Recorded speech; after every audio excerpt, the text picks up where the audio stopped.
The Job of Keeping Things Alive, written by Christina Curtin, March 9th, 2020. One of my main jobs every day is keeping things alive, aka being a mother. I've written before about how crazy my youngest daughter Scarlett is, and how she was basically a suicide machine as a younger child. She's grown out of that for the most part, so the daily task of fending off death is pretty minimal. Now, my job as Scarlett and Gianna's mom, aside from loving all their level of crazy, is ensuring that their daily basic needs are met and raising them to be decent human beings. And with baby girl number 3 growing strong in my belly, my daily job also includes making sure she is okay via me. Taking my vitamins, not eating listeria-prone food items, sleeping on my left side, hydrating. Soon, when she pops out, I'll be a milk machine, and my life will be consumed with her sleep and feeding schedules. I know what that's like. It's hard being a nursing mom. It's doubly hard being a nursing mom with another child who has a schedule you need to continue on with. You can't stay home anytime the baby is fussy or needs to be fed. The other kid has a life that has to continue even though you have a teeny newborn to take care of. I remember feeding Scarlett everywhere back in the day when I had to take my oldest daughter, Gianna, to her gymnastic practices, dance classes, or whatever else a busy almost 5-year-old does. I covered up, of course, but I always felt super uncomfortable. I had to do it, though. Kudos to the women that are cool with letting it all hang out. It's just not my nature.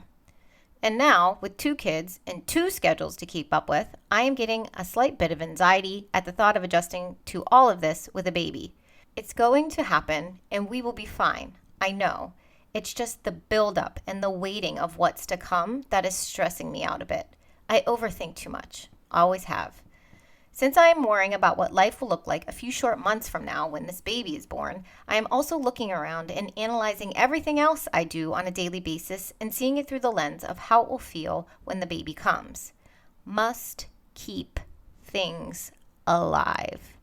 I am realizing that too many things in my house rely on me to stay alive, and it's overwhelming me right now. My kids, yes, I've already stated that. But there are other things, such as the outside plants that need watered if it doesn't rain, the inside plants that are scattered inconveniently all throughout the house, the guinea pigs that Scarlett and Gianna are supposed to take care of, but I end up doing most of the stuff because I am a controlling beast. And, of course, our dog Coco. All these things could die without my attention. And in my prego-induced hormonal world right now, it is really fucking stressing me out. How can I remember to water plants when I am essentially a human cow once the baby is born? Who will make sure the guinea pigs get their daily dose of vitamin C while I am changing the 15th diaper of the day?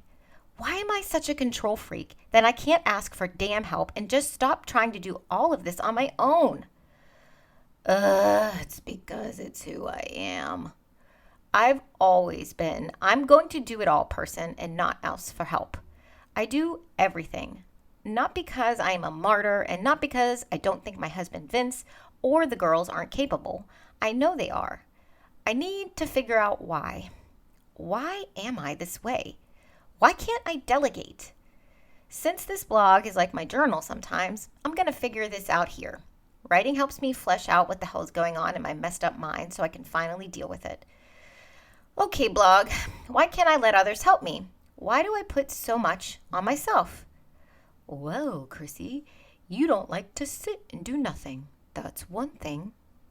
Reason number 1, I like to do shit, not sit. I rarely do nothing during the day. My days are filled with to-dos. I like that, though. I like being productive and seeing things get done. I don't want to sit down and do nothing. It feels wasteful. So I do things myself instead of asking for others to help since they don't seem to mind sitting. The girls come home from school and their go-to action is to drop their book bags down, grab 14 snacks, and binge watch TV shows or TikTok videos until I remind them they have homework or activities to go to. They would blissfully sit for hours and do jack shit if I let them. Sometimes I just get tired of asking and reminding them to do what they're supposed to do. I get tired of telling people to be functioning, productive humans. Why do people need reminded of that? How can you just sit around and be fine knowing there's like 100 things you could be doing? This video of people doing hand movements to some Renegade song is how you choose to spend your time? I would rather almost do all of it myself than continuously nag someone else to do it. The act of speaking can be more draining to me than constantly doing everything. So that's one reason I don't like to sit and do nothing, and other people in my life do like to sit and do nothing. Is there a fix for this? I don't know. Reason number 2. Maybe I secretly like being needed. I'll admit it. I do like the fact that I am the one my kids go to for everything. Sure, it's fucking annoying that they will walk right past my husband to ask me for help, even when it's clear I'm busy and he's not. But deep down, I like that I am their number one. It makes me feel needed, and maybe that's a product of my childhood. The need to feel wanted and needed, since I felt so unwanted then, so unwanted and too much to handle that my own parents signed away their rights to me when I was 8. Maybe. I'm getting emotional writing that, so I think it's probably a good rationalization for my behavior now. So reason number 2, I do everything, is most likely because I have a deep-seated desire to feel needed. So I tried to prove I can do everything without help, so my family can't function without me. That's fucked up. I have to change. What I do know is that I have to adjust something. I have to unleash some control because I can't do it all once the baby comes. I'm one woman, and I am pretty proud of all I accomplish in one day, but I can't possibly do it all. And honestly, I am getting to the point that I don't want to do it all.